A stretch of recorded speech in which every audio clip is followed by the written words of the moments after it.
pessoas com deficiência, elas são pessoas, antes de mais nada, precisam ser cuidadas na sua saúde geral, além da sua deficiência. Elas fazem sexo, elas têm relações amorosas, elas engravidam.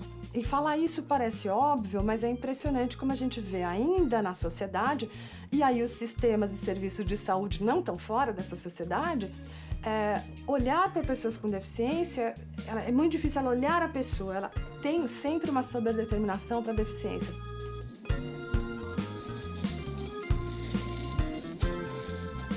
A pessoa com deficiência, ela nada mais é do que uma pessoa como qualquer outra, que tem algumas peculiaridades que precisam ser tratadas.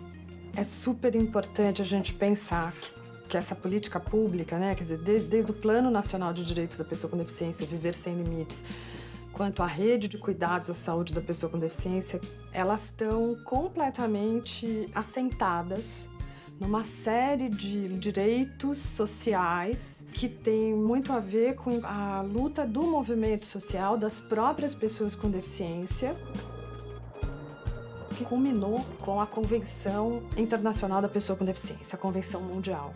No Brasil, só para você ter uma ideia da importância disso, não só o Brasil participou ativamente da elaboração do documento final da Convenção, como em 2009, a Convenção entra por decreto presidencial como um capítulo da Constituição brasileira.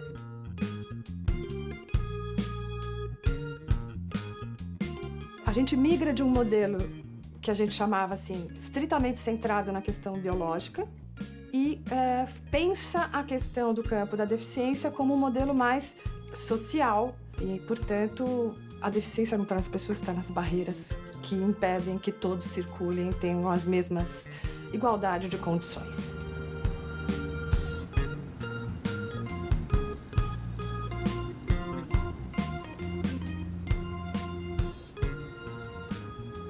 O CRER ele existe desde 2002. Esse modelo ele foi sendo construído, com o passar dos anos, com a chegada do Viver Sem Limites e com esse início da estruturação da rede de cuidados à pessoa com deficiência aqui no estado de Goiás, a gente percebe claramente um marco, e é de realmente ter uma política estruturada, estruturante e com uma perspectiva de médio e longo prazo para as pessoas com deficiência.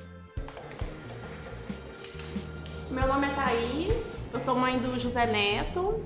O José Neto, eu percebi o problema do visual dele aos 6 meses. Ele nasceu prematuro de 31 semanas.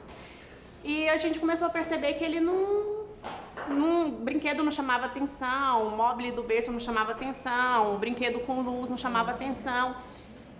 Bom, meu nome é Renata Carina, sou oftalmologista, trabalho no CRER, no departamento de baixa visão, o serviço de habilitação e reabilitação da clínica visual. Eu tenho que ver qual é o meu comportamento visual dele. O que eu observo aqui? Ele prefere muito levar as mãos para explorar. Então acaba sendo uma exploração tátil. Isso já é um indicativo de baixa visão importante. Identificada a situação de deficiência visual, o paciente ele é encaminhado para o CRER. Então aqui a gente vai fazer o exame, vai terminar de investigar algumas funções visuais que são necessárias para estabelecer isso. No caso das crianças, como a criança desenvolve a visão até em torno dos 6, 7 anos, a criança entra num processo de habilitação visual, ou seja, da mesma maneira como ela vai aprender a falar, ela vai aprender a andar, ela também pode melhorar a visão dela por conta da estimulação.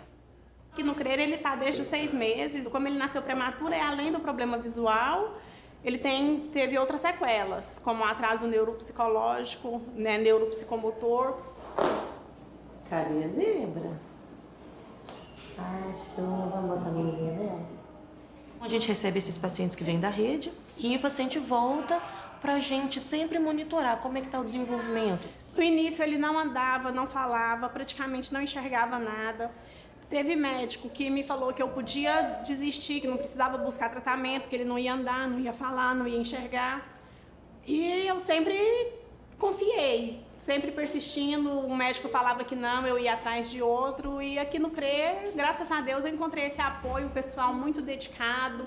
E foi um lugar assim que colaborou bastante para o desenvolvimento dele. Melhorou muito, muito mesmo. Porque todo o desenvolvimento ele é interdependente. Então, auxiliando a visão, você melhora muitas vezes o desenvolvimento motor, o cognitivo anda junto.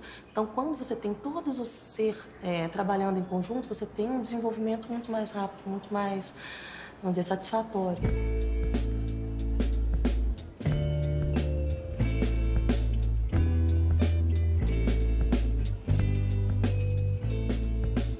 A rede de cuidados da saúde da deficiência, como na lógica das redes, ela tem todos os componentes, tem que ser pensados e tem que estar articulados. A atenção básica, a atenção especializada e hospitalar.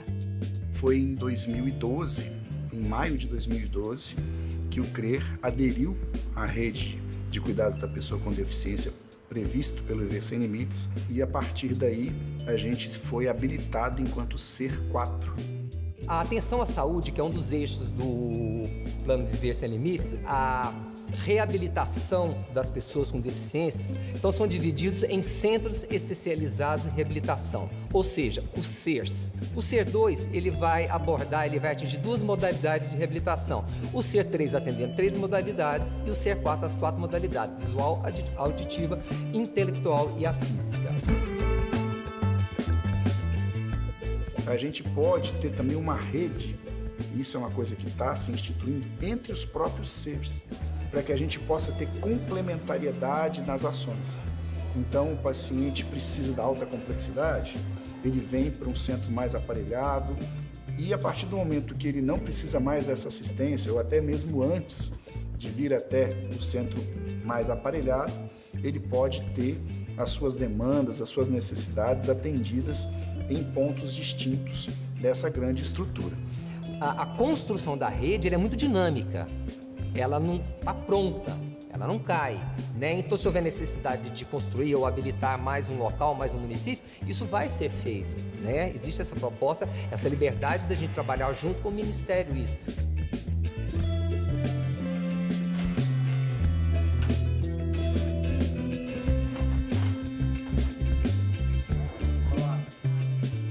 Na saúde, né, mas também com as outras áreas, a gente tem um desafio grande nessa relação de implementação das redes de atenção nos territórios. Primeiro, nós temos que pensar territórios, regiões de saúde. As regiões de saúde têm que estar fortalecidas. Eu tenho que entender que os pontos de atenção da rede SUS, eles estão absolutamente articulados. Por exemplo, a Rede Cegonha, que é uma outra rede temática, que não é da pessoa com deficiência, e ela também é muito importante na identificação precoce, né? O bebê nasce, o momento do nascimento tem uma série de exames, né? Da triagem neonatal, o teste do pezinho, da orelhinha, do olhinho, que é uma agenda nossa da pessoa com deficiência, articulada com a Rede Cegonha, articulada com a saúde da criança. Meu nome é Augusto César, minha esposa Fernanda e a pequena Alice aqui. Quando ela nasceu, a gente procurou fazer os testes, né? Quando nasce, fez o teste do olhinho, da orelhinha e do pezinho. Aí, do pezinho e do olhinho, ela passou na primeira vez que fez. Agora, já o da orelhinha, ela não passou. Aí, de início, foi um choque, né? Assim, porque nós somos músicos, né? E aí, a gente já tinha um projeto para ela, de cantar, de tocar. Então, a gente já imaginava tudo isso, né? Desde o ventre, né? Então ficou aquela coisa, nossa, ela não vai cantar, ela não vai falar, já veio esse pensamento. A Alice hoje, ela já consegue falar várias palavras e já consegue construir até frases de 1 e 2 palavrinhas também. Né, Alice? Alice, você tá vendo tanto de coisas aqui? Vamos brincar com os animais? Vamos? Como a vaca faz, Alice? Ó. Muito bem. Meu nome é Giane, eu sou fonoaudióloga, então eu trabalho no processo de reabilitação da fala, da linguagem e da audição dos pacientes deficientes auditivos, usuários de AASE, que é o aparelho de amplificação sonora individual, e também dos pacientes usuários de implante coclear. Aí a titia quer ver o seu papapá. Vamos mostrar para ela? Então aqui, ó, nós temos o processador de fala. o cabo que liga a antena. O processador de fala capta os sons através do microfone localizado basicamente nesse brilhinho, que leva o som passa por esse fio que vai até a antena, que leva a mensagem para dentro do ouvidinho dela. Então, todos os dias, né, quando ela dorme sem um aparelho e quando ela acorda, ela já põe a mão no ouvido e pede para colocar o aparelho nela. A gente ficou super feliz e surpreso, né, com o atendimento. Até na criação, assim, a gente tem suporte psicóloga. Hoje mesmo a gente estava tirando algumas dúvidas, a gente já pensando na questão de escola, já estava conversando. Então tem todo esse acompanhamento, tanto com a gente quanto com a Alice, né?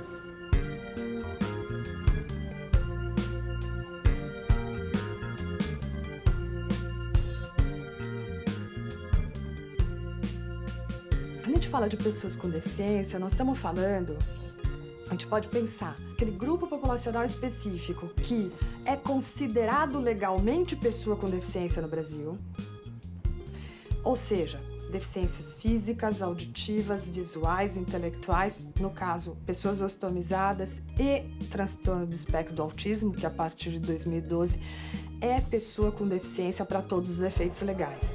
Mas a rede de cuidados à pessoa com deficiência no SUS, no âmbito do SUS, quer dizer, os centros especializados de reabilitação, eles são componentes, né, e as oficinas ortopédicas, componentes, um novo ponto de atenção na saúde que acolhe essas pessoas legalmente consideradas deficientes, mas também outras pessoas que têm alterações funcionais e que precisam de cuidados em reabilitação. E aí somos todos nós. E o SER é um ponto de atenção que vai atender toda a população brasileira com deficiências permanentes ou temporárias. Meu nome é Laís Bernardes Minazzi, eu sou fisioterapeuta e a gente está aqui no ginásio da Clínica de Doença Neuromuscular, que é uma gama muito grande de doenças como distrofias, esclerose lateral amiotrófica, miopatia, ataxia, miastenia, síndrome pós-pólio. Os nossos pacientes são doenças neuromusculares, são doenças progressivas, né? O tratamento é permanente. Então ele vem, ele vai fazer físio, ele vai fazer hidro, ele vai fazer fono, provavelmente tudo no mesmo dia, justamente pela dificuldade de locomoção que eles têm para vir aqui uma vez, 2 vezes, 3 vezes por semana. Aqui eu faço fono, faço a fisioterapia, faço hidro, faço o TO, né? Aqui nós fazemos tudo. O creio que para nós resolve a doença toda, né? Aqui nós temos grupo também, né? Aqui toda sexta-feira nós temos um grupo o grupo da doença, né? Tem a turminha, né? E lá a gente conversa, fala. Eu quer dizer, a Elo, né? Esclerose é lateral amiotrófica. Outro já tem outra ataxia, outro é outra coisa. Tudo já faz, cada um faz o seu grupo. No início foi um pouco difícil, né? Não é fácil, mas nós entramos aqui e foi adaptando bem. E essas meninas aqui, a gente chama de meninas porque é carinhosas demais, atenciosas. É muito bom, é muito bom. A gente fica esperando, contando os dias para vir. O Wilson, tá contando os dias, ele adora. Eu só mudei o jeito de andar, não é? Porque o Aurora tem andar quer dizer, sentado, né? E agora é embora, né? Depois mais tarde, se tiver mais coisa para fazer, uma consulta às vezes tem, né? A gente volta e faz. O SER, a gente projetou ele, a gente quer, né, ter um desejo grande de que ele seja um centro de reabilitação integral. Quando a gente foi pensar essas ambiências, né, de um centro de reabilitação, e a gente fez isso junto com uma série de áreas, inclusive a Política Nacional de Humanização, que tinha um histórico e percurso de discussão de ambiência. Os ambientes de reabilitação, eles são, em geral, abertos, eles são amplos e tem vários pacientes ao mesmo tempo nas suas atividades, né, de reabilitação. Isso tem sido super importante, inclusive terapêutico. Então a gente está induzindo a criação de centros especializados de reabilitação integrados que tenham essas várias modalidades de atendimento e que desenvolvam um trabalho de fato interdisciplinar. Meu nome é Manuela, eu sou médica fisiatra e aqui o que a gente está tendo é o que a gente chama de avaliação global, que é uma avaliação multiprofissional dos pacientes. Eu não consigo fazer um diagnóstico numa criança, fazer uma estratégia de tratamento, definir algum tipo de prognóstico sem que eu tenha os outros profissionais. Então, assim, qual que é o objetivo dessa avaliação, né? Porque hoje o Gabriel vai ser avaliado por toda uma equipe, né? Que inclui médico, fisioterapeuta, terapeuta ocupacional, fonoaudiólogo. A gente vai encaminhar ele para o setor que for de necessidade dele no momento. Dói? Não? Não? Se doer, você me fala, tá bom? Você só vai ver como tá a força dessa perna. Tenta empurrar a perna pra mim, bem forte. Força, força. Ai, que menino forte! Anda bem bonito aqui pra eu ver. Isso. Então eu vou fazer os encaminhamentos aqui da parte da fisioterapia. E aí o senhor aguarda que ainda vai ser avaliado pela equipe médica, pela equipe da fonoaudiologia. Aí o senhor fala todas essas demandas da questão da fala para a fonoaudióloga, que ela vai saber te orientar melhor. O tratamento de reabilitação, ele é prioritariamente multidisciplinar. O tempo inteiro o paciente aqui está sendo acompanhado multidisciplinarmente. Às vezes por um médico, por um psicólogo, por um médico, fisioterapeuta, psicólogo, terapeuta ocupacional, dependendo do quadro do paciente mesmo. Porque muitas vezes você pega o mesmo diagnóstico, o paciente com a mesma patologia, às vezes lesões cerebrais parecidas, chega aqui na Global, um vai para uma terapia, outro vai para outra, porque realmente é o paciente de forma singular. A reabilitação, ela não é possível de ser feita. Eu afirmaria, sem um processo interdisciplinar forte, onde, de cara, desde a primeira consulta até os vários momentos terapêuticos que essa pessoa passa, ela está transversalizada pela atuação de uma equipe de vários multiprofissional e de modo interdisciplinar.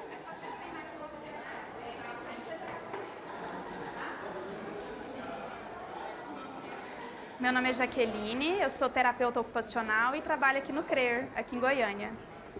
Bom, aqui são pacientes ambulatoriais, então eles vêm para fazer o atendimento e vão para casa.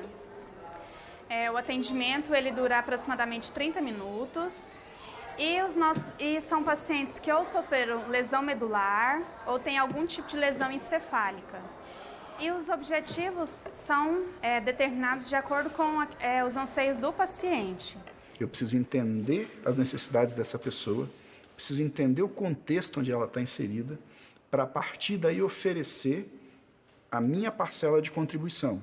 A parcela de contribuição do médico, do fisioterapeuta, do terapeuta ocupacional, do fonoaudiólogo, do assistente social e assim por diante, constituindo essa equipe que orbita em torno do protagonista do processo, que é a pessoa com deficiência. A terapia ocupacional ela tem como objetivo principal proporcionar ao paciente independência e autonomia. Então, por mais que ele tenha uma lesão e essa lesão seja permanente, essa lesão deixe uma sequela, isso não significa que o paciente se tornará incapaz. Mesmo com a lesão, a gente proporciona ao paciente técnicas e métodos para que ainda assim ele possa fazer as coisas do dia a dia dele com independência. Então, por meio de técnicas, por meio de treino, a gente vai ensinar o paciente a fazer as coisas dele sem depender das pessoas, ou com o mínimo de dependência possível. Eu sempre falo que a lesão não é um ponto final.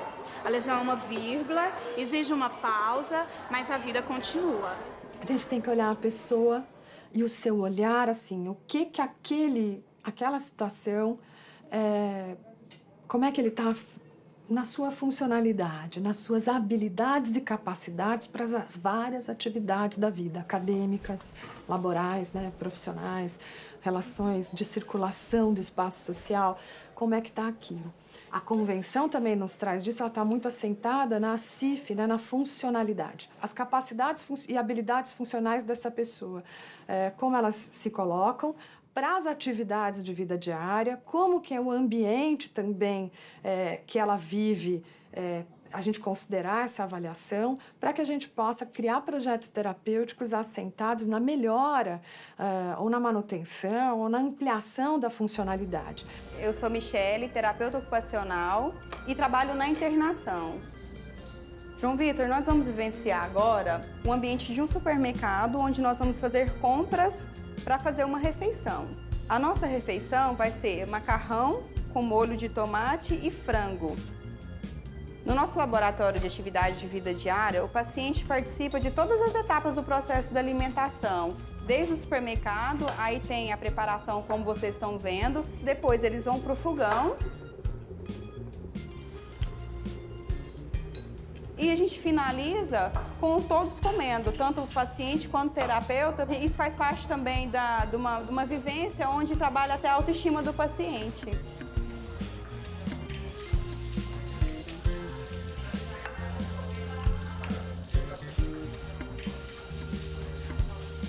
O ser humano, ele gosta de ser independente. Eu tento ser o máximo que eu posso, ser independente de tudo.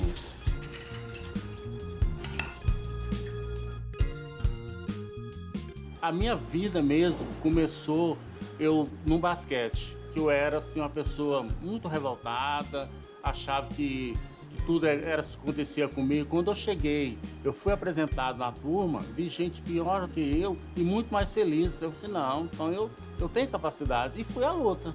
E graças a Deus consegui chegar onde eu estou aqui hoje.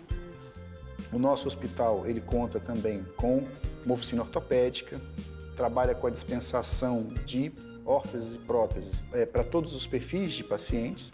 A oficina ortopédica é um departamento onde são confeccionadas órteses, próteses, adaptações e meios auxiliares de locomoção, um serviço de adequação postural em cadeiras de rodas. Uma das coisas importantes que a gente viu já trazendo um grande impacto no nosso dia a dia da assistência é a ampliação da tabela de órteses, próteses e materiais especiais do Ministério da Saúde. Uma das inclusões que aconteceram foi a inclusão da adequação postural em cadeira de rodas e de novos modelos de cadeiras de rodas para essas pessoas. Com isso, a gente instrumentaliza o profissional da ponta a poder ter uma gama de recursos e ser mais efetivo, eficiente para lidar com as demandas distintas dessas pessoas com deficiência. É um serviço completamente personalizado, né? A grande maioria das órteses, existem órteses que são pré-fabricadas, que são industrializadas, mas a grande maioria, principalmente no serviço de oficina ortopédica, é a confecção sob medida mesmo. Quando eu recebo a cadeira, a primeira coisa que eu tenho que prestar atenção é nessa ficha que é da TO, né, o que ela está me pedindo. A oficina ortopédica, elas nos dá a oportunidade de levar a vida melhor para o paciente. Ele chega lá habilitado, ou talvez não aceita a sua própria deficiência. Aí vendo eu trabalhando numa cadeira de roda, ele já fica se alimando para a próxima vida, tem mais anseio de viver. São várias ações que permitem que a gente tenha essa ampliação desse rol de procedimentos, dispositivos, equipamentos e tecnologias, e com isso a gente consegue fazer face cada vez mais às demandas e dificuldades que essas pessoas têm, que essas pessoas trazem. Essa relação próxima com a pessoa com deficiência que necessita dessa assistência é muito acentuada para a construção desse projeto terapêutico que se chama Projeto Terapêutico Singular. Nós tivemos a oportunidade de contar com o apoio de apoiadoras do próprio Ministério da Saúde, também da Política Nacional de Humanização. Eles vieram até o CRER, fizeram capacitações, fizeram rodas de conversa e a partir daí a gente foi realmente expandindo as ações que nós já tínhamos, principalmente nessa questão de escutar e trazer o colaborador para participar da gestão do próprio hospital e da gestão das políticas que acontecem aqui dentro. O Conselho Local de Saúde ele acontece aqui na própria instituição, né? A gente tem as reuniões do Conselho todas as segundas-feiras, primeiras segundas-feiras do mês, e essa é uma grande oportunidade de fazer essa troca de experiências esse feedback é muito importante para a gente poder refinar e conduzir o processo de gestão e processo de assistência, cada vez buscando maior qualidade. O usuário tem um poder enorme, a própria pessoa com deficiência. Ela é coparticipante real do seu processo de cuidado, porque primeiro, ela é a única ali que vive a experiência da deficiência no seu corpo e que pode, portanto, compreendê-la de fato. E aí, voltando para a convenção, tem um mantra da pessoa com deficiência na convenção, que é uma diretriz importante que a gente tem que seguir. Nada sobre nós sem nós. Isto inclui o projeto terapêutico, aquilo que a pessoa está com disponibilidade, possibilidade, querendo atravessar nas ofertas que a gente faz para eles na reabilitação.